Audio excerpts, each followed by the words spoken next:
Meanwhile, let's keep President-elect Biden honest. This Biden's corporate elite warmonger cabinet is all coming together, and this has progressives hopping mad, and as they should be. Of course, this is one thing that we were hoping from Team Biden. Would you have progressive voices in a cabinet? And I want to be very clear because, for those of you that don't necessarily maybe follow politics or you've been brainwashed I'm not saying it's your fault. I'm just saying you've been spoon-fed all of this mainstream media news over the years about what a Democrat is and what does it mean to be progressive? So I'll give you my definition of this. I think what it means to be truly progressive is to stand for American workers, having access to universal health care in this country, making sure that everyone has a chance, not giving handouts, but giving a leg up, Medicare for all, making sure that we have a social safety net that takes care of people, much the way that Scandinavia does, most of Europe does, where the standard of living is higher, where healthcare doesn't cost you $1,800 or 1,800% increase when you want to get a Tylenol, where it would normally cost 10 cents and you're paying $350 at the hospital. All of these pieces come together to form a progressive platform.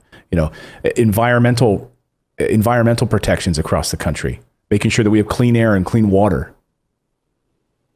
making sure that our kids can, hey, go fishing and not pull out some fish that's filled with mercury and all kinds of harsh and heavy metals inside of them, ending fracking, which destroys groundwater in neighboring communities. Things that Democrats will pay lip service to during the campaign and say that they're supportive of. They want clean air and clean energy. They want universal health care for everyone. They want health care for everyone. But do they really? When they get elected? No. There are progressive voices like Bernie Sanders and others who bring these messages to the fore, but then they get quickly swept under the rug. And when Biden gets elected, we're all supposed to look the other way. If you tune into MSNBC or CNN right now, you're supposed to just be, shooting streamers out of your ass on a regular basis at how great these guys are, right? You see on MSNBC, they're running, it's CNN, they're running a new Kamala Harris, her rise to prominence, they're doing all these documentaries now on Kamala Harris and all that. These are not progressives that were just elected. These are moderate centrist Democrats who are basically no different than their Republican counterparts. How do we know? All you need to do is look at Joe Biden's cabinet picks right now. Would Bernie Sanders be a member of his cabinet? We hoped. Could he be in charge of the Labor Department? What about Elizabeth Warren, who will go after Wall Street? No. Wall Street would be scared. If Joe Biden put Elizabeth Warren in his cabinet to go after Wall Street, to keep them honest, they'd be terrified. But he's not going to do that. They're so far sitting on the sidelines. So that's why Bernie right now and Elizabeth Warren are pretty hopping mad. He basically warned him the other day, you're going to feel the wrath of the political left if he shuts out progressives from serving in important posts in the administration. He says it seems pretty clear that progressive views are being swept away. And who's being rewarded?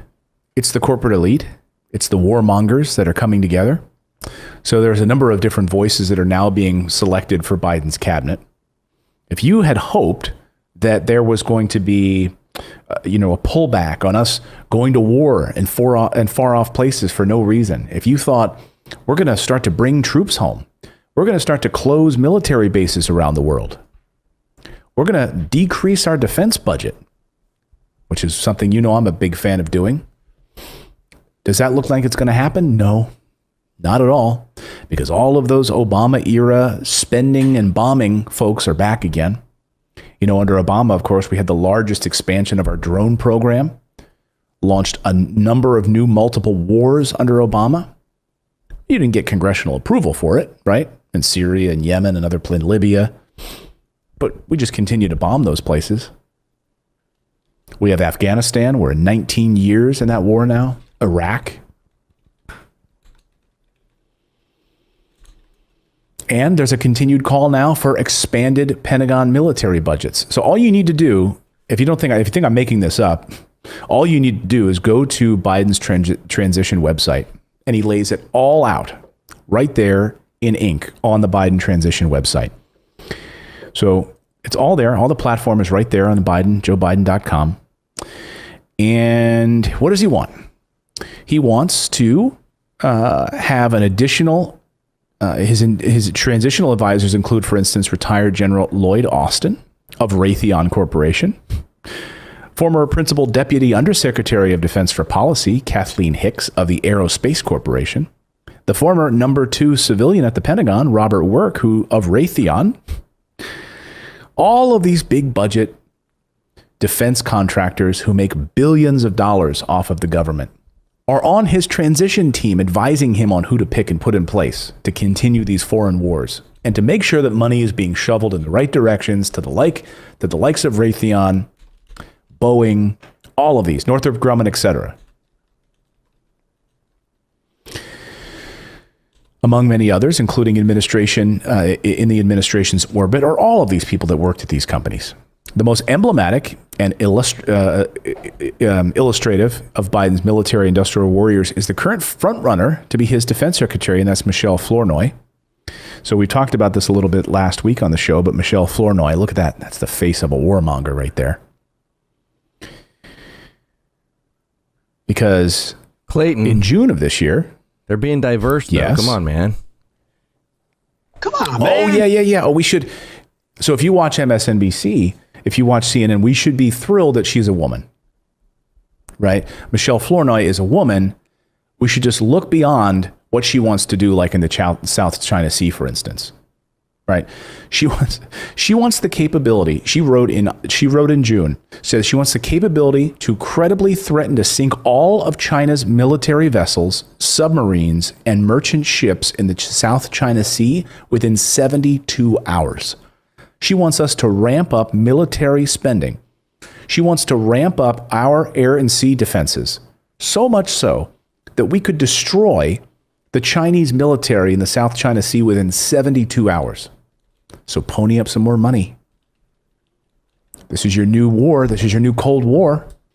I spent last night 5 minutes of my life that I wish I could have back watching Laura Ingraham, who I find to be one of the most repugnant people on television. But a big part of her argument last night about why we should be concerned about Joe Biden as our new president is that Biden is going to be soft on China. She said what the exact words she said, something like, he's going to kowtow to China, just roll over to China. And now you're starting to see all of this like right-wing propaganda popping up on Fox News and other places about Joe Biden is going to be soft on China. Meanwhile, if you've listened to him during the debates, he talked about, frankly, Trump being soft on China and why we should be standing up to China. So I don't know where they're getting this from. Even here's Tom Cotton, who tweeted this yesterday, earlier this week, as Bob Gates said, Joe Biden has been wrong on nearly every major foreign policy and national security issue over the past 4 decades. Now he's surrounding himself with panda huggers who will only reinforce his instincts to go soft on China. So this has been trending, panda huggers. That's what Biden's going to be. I don't know if you just heard what I just said about the people that he's putting into his war cabinet, but Michelle Flournoy wants to destroy China's military within 72 hours. I'm a feminist. Well, and you notice a lot of the language about... She'll be the first woman. A lot of people are talking, like when you listen to the language around this, it's so focused on foreign policy. It's so focused on military. Right. What about trade? What about having an open channel of trade, an alliance? What about working on that? So we want to increase our military so we can just destroy China, right? They're trying to become the global superpower. We shouldn't let that happen because that's another one of his picks. So to David's point here, so Michelle Flournoy, who says we want to destroy China, their military within 72 hours. So if you thought, now she's the pick for defense secretary, the first woman, but we should be applauding that she's a woman. She's a woman who's more of a warmonger than I am.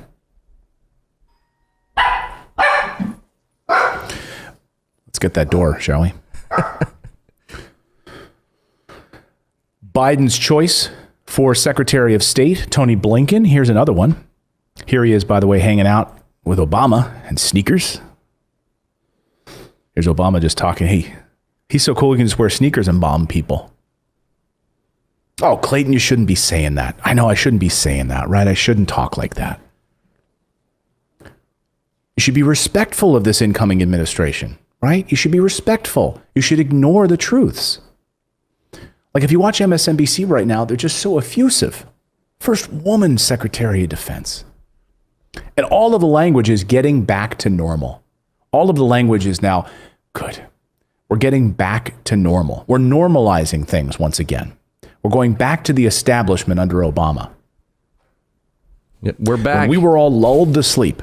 We're back, like Biden tweeted the other day. We're back. Go buy your America Democrat is back. merch. Your Democratic merch, and go back to sleep. You want to go over to Team Biden?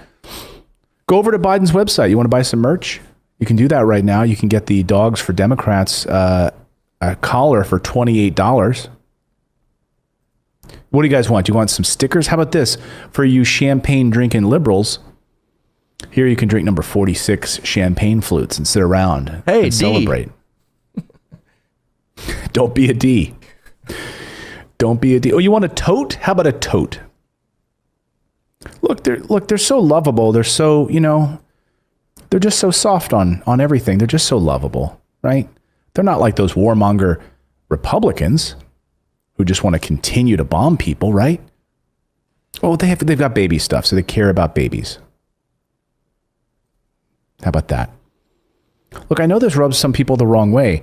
If you rub the wrong way, then you're growing, by the way. Like if this bothers you, if this makes you uncomfortable, what I'm saying right now, then that's good. You only grow through discomfort.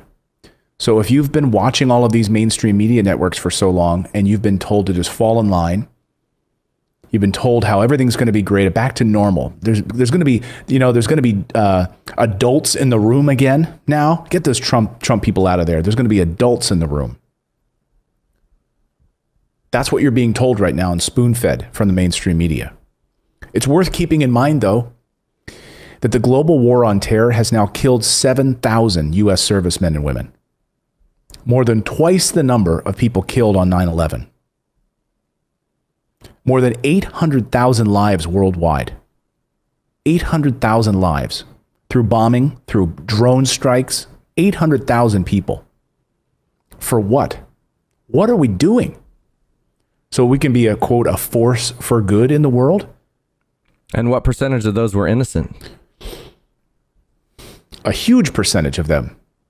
Oh, but you can't talk about that, David. You can't talk about that these drone strikes have killed innocent people. Like, you can't. That's just, come on. You'll never be invited to be a guest on MSNBC again, like Andrew Yang, if you say this kind of stuff. There's the cost to the United... Let me just put this in perspective for you. All of these bogus wars that we're fighting right now and going to continue under Biden cost $6.4 trillion. And how many of you are on food stamps right now? I saw before the show, a number of you said, I'm on food stamps on this Thanksgiving. I lost my job on this Thanksgiving. We don't have stimulus. You have Treasury Secretary Mnuchin hiding the stimulus money. Again, if this makes you uncomfortable, it should. Because that means you're, in some ways, for some of you, this might be new that you're hearing this. Tony Blinken, let's go back to him. So he's another choice under Biden's cabinet. There he is sitting with Obama, probably picking another village to bomb. He plans on undermining Beijing's what's called Belt and Road Initiative, meaning he wants, in China, our allies to be just as tough on China as we are, militarily.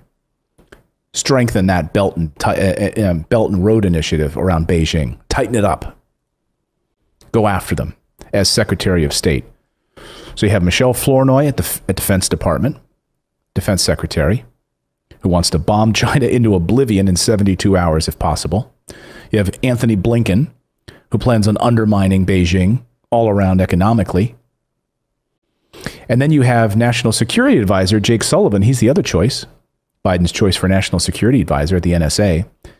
He was described by Forbes magazine this past June as a Peter Navarro-like China hawk who believes that Beijing is, quote, gearing up to contest America's global leadership, and that those signs are unmistakable and they are ubiquitous. We cannot let China become the global superpower, and we need to do whatever we can to stop it. So I go back to Laura Ingraham, and I go back to Tom Cotton, saying that now he's surrounding himself with panda huggers who will only reinforce his instincts to go soft on China. It's total garbage.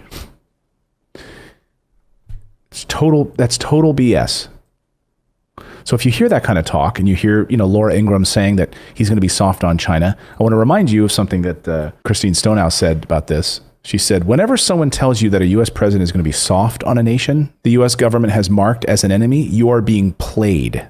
Always, always, always, always. It's just people manipulating you from your natural, healthy inclination towards peace. Get out of your echo chamber.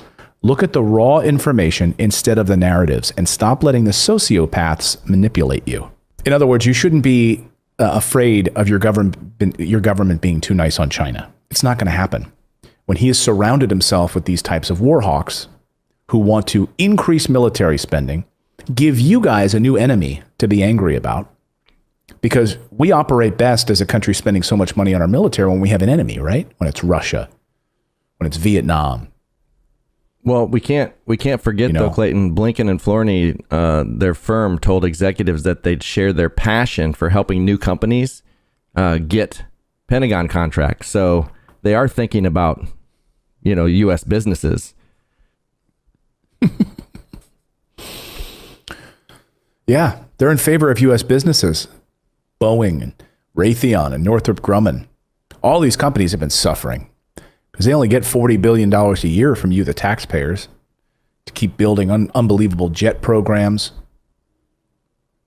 new aircraft carriers, new incredible bunker-busting bombs that we need.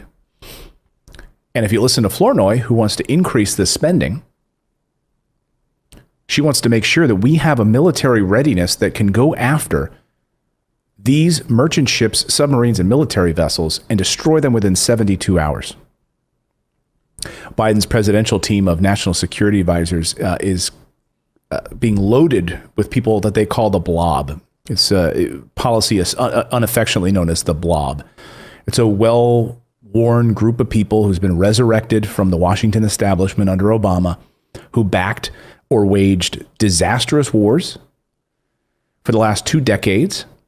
They've kept the military-industrial complex running smoothly through economic recessions, declines, pandemics. No problem. You guys will continue to get your money. You want to believe this idea that Obama gutted the military? Come on, man. So Trump had to increase military spending by 20% because Obama just destroyed the military. Okay. All of these people that are now surrounding the president are part of this group. So right now, what you should be worried about, though, is the U.S. centralized power advancing a new front on the Cold War against China, against 2 nuclear-armed countries for the first time. Russia? Well, why don't we throw in Iran? Iran, Russia, China. And you're being told that these guys are going to undermine the United States. We need to ramp up our military so that we can destroy them within 72 hours in the South China Sea. You better get on board or you're not a patriot. We can't afford stimulus money we can't afford good school lunches for our children or universal health care for our citizens, but we can make sure that Raytheon and Northrop Grumman and all of these companies are taken care of. And we can continue these foreign wars and more people will die. Money is one thing. And think about hundreds of thousands of people being killed as a result of these bombs. And our military service members that are scattered around the world supporting this military-industrial complex under the guise of patriotism.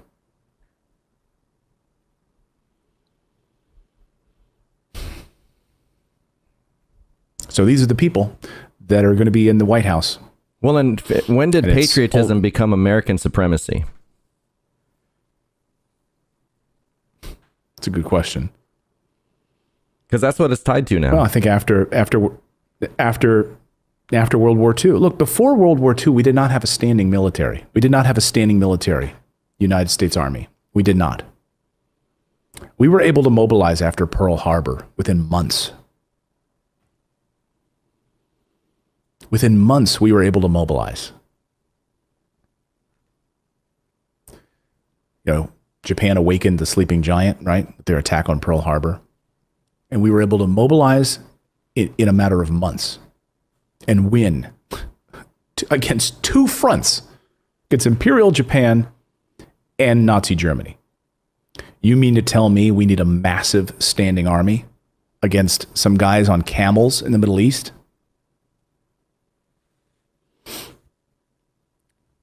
We don't.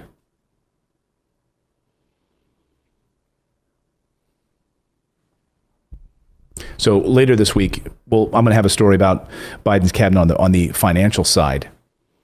And you can see why Bernie Sanders and Elizabeth Warren are really nervous about this, because there's a lot of talk right now of Biden adding Republicans to his cabinet. He's going to have Republicans in his cabinet. Why is he kowtowing to Republicans? Why? Because you think, they're so far apart. Democrats and Republicans are so far apart. They're not at all. But why is Bernie Sanders not a part of his cabinet yet? Why is Elizabeth Warren not a part of his cabinet yet? Because those are the people the Democrats fear the most. Progressives. People like me.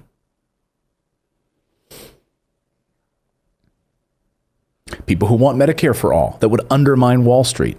People who want us to end these wars. That would undermine the Pentagon and the military-industrial complex. Well, when you have a Democratic president that you can't attack from the right, you can only attack him from the left. So that tells you he's closer to a Republican than a Democrat. Mm-hmm. If you look at what Democrats actually want. Right. I mean, throughout the campaign, we kept hearing that, he's moderate Joe. And then suddenly when he gets the nomination, now he's radical Joe. He's radical leftist Joe, right? That was the way they were trying to paint him. Didn't work because no one believed it. Look at his voting record. He's voted to expand the military spending, voted for countless wars, voted for the crime bill, wrote the crime bill. I mean, the list goes on and on. Kamala Harris, prosecutor, same thing. Progressive? Wouldn't support Medicare for all when asked about it. Shuffled his feet on it. When asked about fracking, we know that story. He was against it. Now he's for it. Now he's back. Who knows what he's for? He doesn't want it on federal land, but he's okay with it on your land. So your drinking water gets screwed.